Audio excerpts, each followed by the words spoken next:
জুবিন দা আমাৰ কাৰণে ভগৱান স্বৰূপ আছিল। জুবিন দাৰ মৃত্যুত আমি সঁচাকৈ বহুত মৰ্মাহিত হৈছোঁ, কিন্তু যোনটো হ'ব নালাগিছিল সেইটো হৈ গ'ল।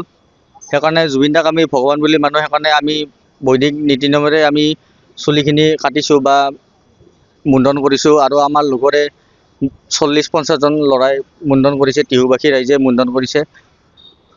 কিন্তু ইয়াত এটা কথা ক'ম, জুবিন দাৰ মৃত্যু আমাৰ কাৰণে বহুত বিষয়, আৰু এইটো বিষয়ত আমাক ন্যায় লাগিব। আমি ন্যায় বিচাৰিছোঁ। কি ক'বা এই 10 দিনে মানে যেহেতু লঘনে আমি 10 দিন মই লঘনে আছোঁ, আৰু লগতে সদায় চাকি ধূপ আমি দিয়ে আছোঁ, আৰু আমি 30 তাৰিখে জুবিন দাৰ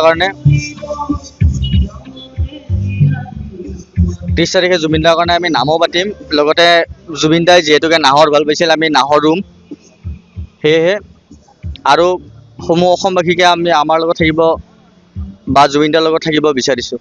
কি ক'বা আজি মানে এনেকুৱা এটা পৰিস্থিতিৰ সন্মুখীন হ'ব লগা হৈছে? পৰিস্থিতিৰ সন্মুখীন আমি ভাবাই নাছিলোঁ এইটো যে হ'ব, কিন্তু তথাপিও যিহেতুকে হৈ গ'ল, সেয়েহে আমাক ন্যায় লাগে। আমি হিমন্ত বিশ্ব শৰ্মাক ক'ব খুজিছোঁ যে এই বিষয়টো সোনকালতে CID নহয় CBI দিয়ক, আৰু সোনকালতে ন্যায় লাগে আমাক। সিহঁতক ধৰি সংবাদ মাধ্যমত ওলাইছে যি মৃত্যু, এই মৃত্যু মানে হত্যাকাণ্ড। এইটোৱে একচুৱেলি মোৰ মতেও হত্যাকাণ্ডই। বহুত বহলাই কৈ লাভ নাই। জুবিন দাই ন্যায় পাব লাগিব, প্ৰথম কথা ন্যায় পাব লাগিব। আৰু চৰকাৰে যদি নোৱাৰে যে কৰিব, ৰাইজৰ কাৰণে আমি যি কৰিব লাগে আমি ব্যৱস্থা গোটেই ৰাইজ ওলাই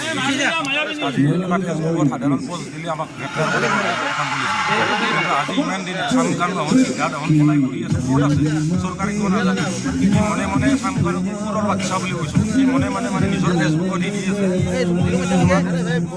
ফেচবুকত দিয়াৰ পিছতো কিয় নাপায়? আজি আপোনাৰ ভাৰতৰ বাহিৰতো যদি কিবা এটা বস্তু মানে দি দিয়ে ফেচবুকত, লগে লগে চৰকাৰে যে তাক এৰেষ্ট কৰিব পাৰে। কিন্তু আজি অতদিন 10 দিন হৈ গ'ল, কিয় অসম চৰকাৰে পাৰা নাই? কি কাৰণ পাৰা নাই? যদি অসম চৰকাৰে নোৱাৰে, ৰাইজ আছে, জনগণ আছে, জনগণক এৰি দিয়ক কথাখিনি, আমি তাৰ বিচাৰ ল'ম। বাছ বিশেষ নকওঁ আৰু। পষ্টমৰ্টম ৰিপৰ্টটো নাই, ছিংগাপুৰৰো নাই, এতিয়াও বৰ্তমান নাই। এতিয়া কালি কৈছে CM ছাৰে মানে কি কয়, এতিয়া আদালতত যাব লাগিব, কোৰ্টত হ'ব, এইবিলাক ৰাজহুৱা কৰা নহয়। ঠিক আছে, কি কৰে আমি চাই আছোঁ, আৰু পিছত দেখা পাম। বিশেষ নকওঁ। গৰিমা বৌ এতিয়া মানে এজাহাৰ দিছে কালি দিছে, এইটো গম পাইছোঁ। ঠিকে আছে, আমি আছোঁ।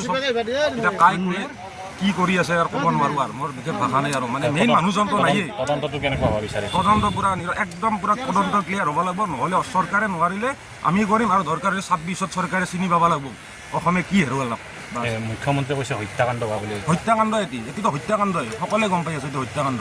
নি কিনে সাগৰত পেলাই দিছে, পেলাই দি কিনে চেছ। আজি জুবিন দা আমাৰ মাজত নাই, এইটো হত্যাকাণ্ড। বাকীকেইটা ইয়াতে ৰংগমঞ্চ কৰি নাচি আছে এই জাহাজৰ ওপৰত, কিন্তু জুবিন দাৰে পানীত কক বকাই আছে। কিন্তু কি হত্যাকাণ্ড? এটি সিদ্ধাৰ্থ বোলাটো একদমতো চেছ কৰি পেলালাক আজি অতদিন। আমি যেতিয়া জুবিনৰ প্ৰগ্ৰেম চাব যাওঁ, যোৱাৰ লগে আমি মঞ্চত উঠি জুবিন দাৰ ভৰি চুব যাওঁ, তেতিয়া গল্টে মাৰি আমাক ওলাই দিয়ে, যা কোনটো শুন ওলাই যা। কিন্তু আজি কিয় সিদ্ধাৰ্থ পলাই আছে?